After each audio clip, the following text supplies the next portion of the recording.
Well, hey there.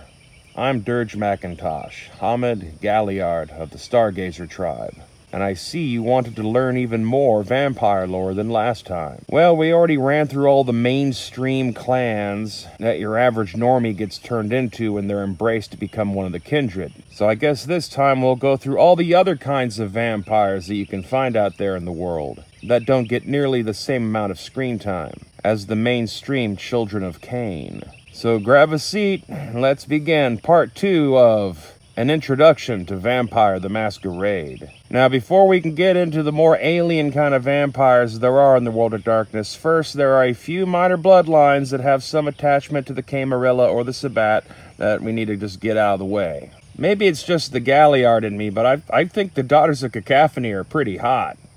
Like, they're an all-female bloodline of vampire musicians who seemingly don't care about vampire politics and just want to go about their own lives doing their performances.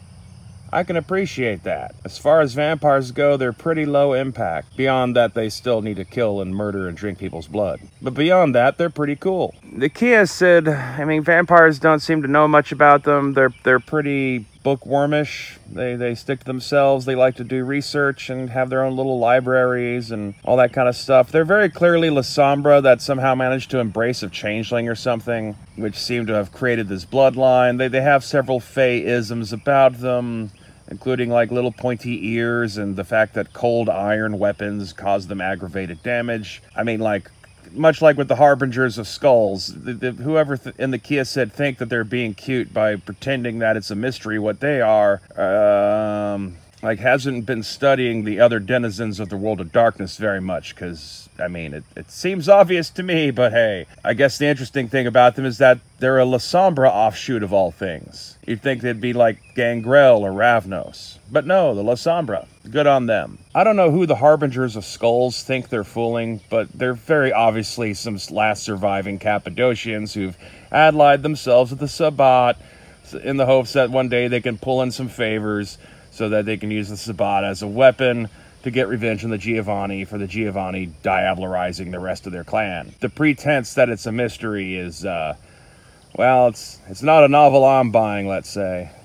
And neither should you. But hey, if you want to be ugly and know necromancy and be part of the Sabbat, maybe they're the bloodline of your dreams, who knows? Am I allowed to feel a little uncomfortable saying the name of this clan? They're another one of these minor bloodlines that practices necromancy, although they do not seem to be an offshoot of the Cappadocians or Giovanni, as they have a particular weakness for needing to have to consume flesh on top of drinking blood. They hail from the Middle East and aren't seen very often. They seem to have a thing for embracing doctors and other medical practitioners. The Ishtari may be a bloodline offshoot of the Toreador, or maybe even the other way around, as the Ishtari are pretty old and claim descent from Ishtar, goddess of Babylon, although today they are mostly found operating in Eastern Africa. They have a reputation for both being good diplomats between the vampires of Europe and Africa, as well as being gluttonous heathens. Now, there is a whole array of vampire clans that can be found in Africa, which may be bloodlines of some of the more contemporary mainstream clans found in other lands, but they do have their slight differences, and culturally they exist in their own bubble. They also claim descent from someone named Cain,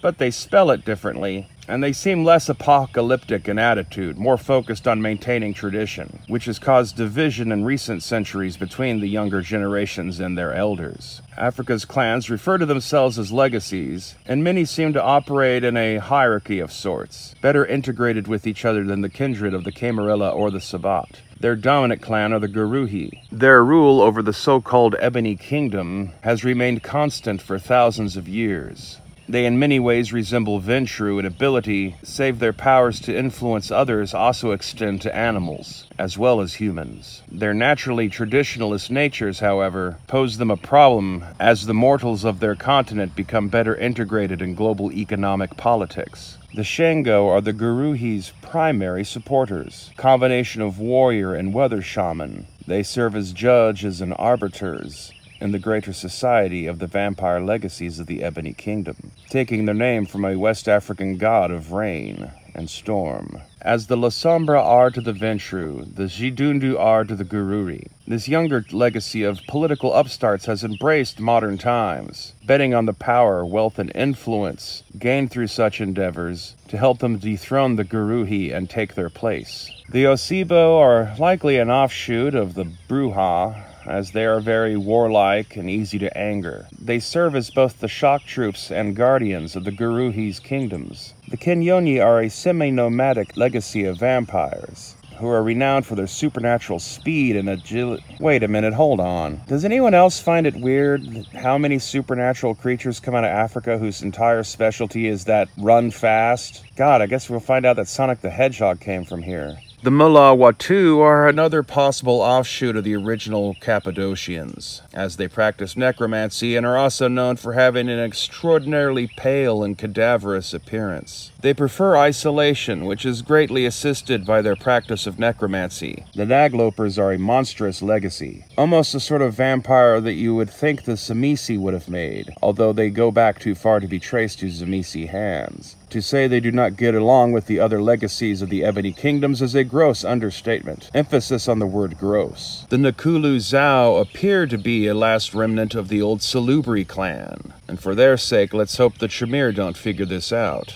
as vampires that possess a mystic third eye and practice the discipline of Obeah can only mean one thing. Consider also the Samiti, who hail from the Caribbean, perhaps a lost offshoot of the Mulawatu. They practice arts similar to necromancy, and are known to have a deep connection to voodoo culture, still seemingly lorded over by their founder, Baron Samiti. The Akunansi appear to be a wise legacy of wandering storytellers and lore keepers, seemingly an offshoot of the Gangrel, although instead of favoring wolfish features like their northern cousins, the Akunansi will slowly take on the features of spiders, serpents, and lions as they grow older. The spider-like appearance of the Akunansi can often have them become confused with another of Africa's denizens, the Ananasi, who, let's admit it, also have a pretty similar sounding name, now that I think of it. The Ananasi are shapeshifters, falling under my column of category of supernatural creature. Although they are not werewolves, they are were-spiders. The Ananasi, while not undead vampires, do feed on human blood and maintain a pool of blood to fuel their abilities in place of rage, although they have the gnosis and spiritual connection to the Umbra that all shapeshifters possess. The Ananasi all revere Queen Ananasa, their spirit mother,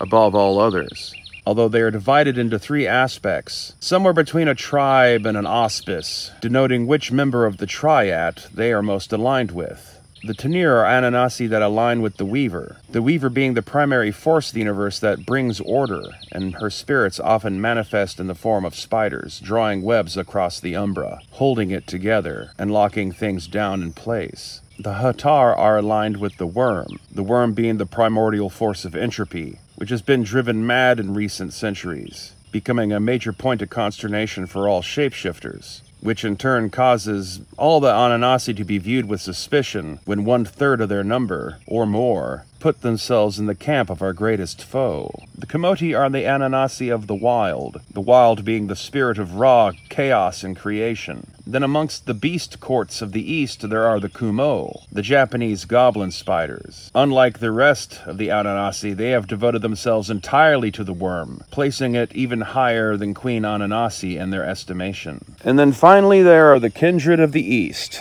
the Wankwe or Gaki. Recently, some committee came up with the idea of rebranding themselves as the Kuei Jin to somehow bridge the gap between China and Japan. But no one seems to like that, so depending on where you are, just call them Wankwe or Gaki, or just vampires. Although, to be stressed, these are not at all related to the blood curse of Cain. These vampires say they were originally a race of immortals who were elevated by the august personage of heaven or something like that. Except as time went by and the original 10,000 immortals had been elevated to stations in heaven, newer ranks of immortals became more and more corrupt, or people learned how to cheat to be able to gain immortality, and eventually the august personage was like, hell no to all that, and cursed them all to basically be similar to, but not quite, the vampires that we all know and love in the West.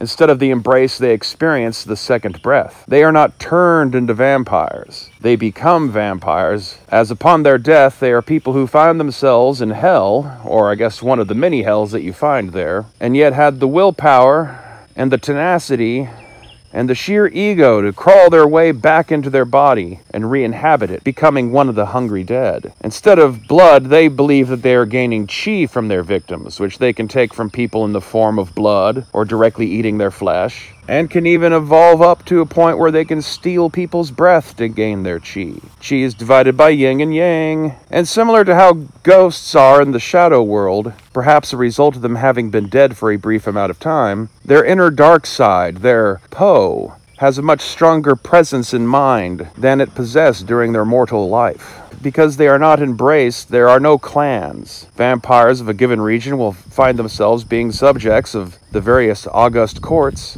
which are their answer to the beast courts of the Hengeokai, or ferocious people, as some call them. The closest thing they have to clans might be their dharmic paths. These were 5 paths laid out by one of their great elders, some grand Arhat Zoo, which most of them organize themselves into. There's a few heretical paths you might run into Indonesia, and there's also the Akuma, who've aligned themselves with the Yama Kings, but neither of those have much place in mainstream Kuei Jin society. The Howl of the Devil Tiger is the dharmic path for vampires who most embrace their Po, their inner dark voice. Easily confused for demon worshippers, they are in fact the vampires who are trying the hardest to be their best demon selves, keeping alive the old nickname for the hungry dead, as the 10,000 demons, who replaced the 10,000 immortals that preceded them. The Way of the Resplendent Crane is the dharmic path in opposition to the Devil Tigers. These are vampires who dedicate themselves to the mandates of heaven. What amongst Western vampires could be confused as being similar to those who try to maintain their humanity the most, although that would be a mostly inaccurate translation. Instead, they are concerned with their Hun,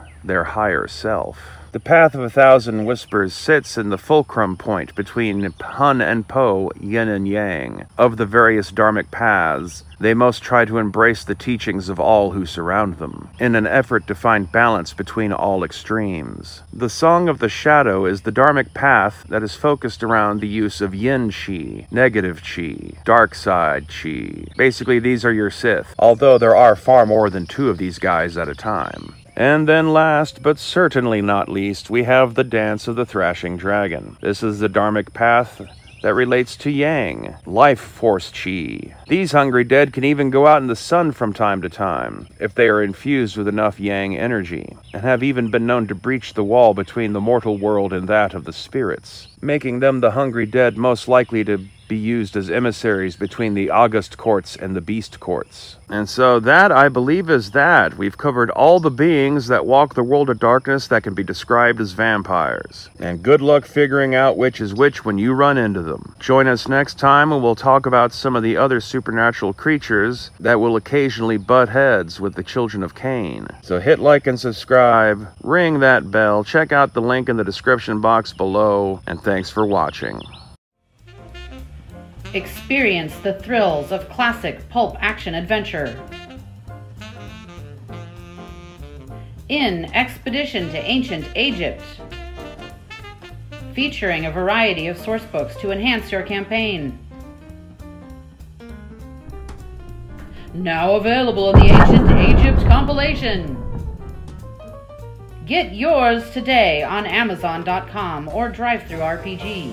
And begin your time-traveling adventures in the ancient past. Enter a world of magic and the paranormal with Ghosts of the Shadow Zone. 2 complete tabletop games in 1. Featuring source material such as The Young and the Restless Dead and Secrets of the Lesbian Illuminati, as seen in the classic horror tabletop collection. Available now at Amazon.com and DriveThruRPG.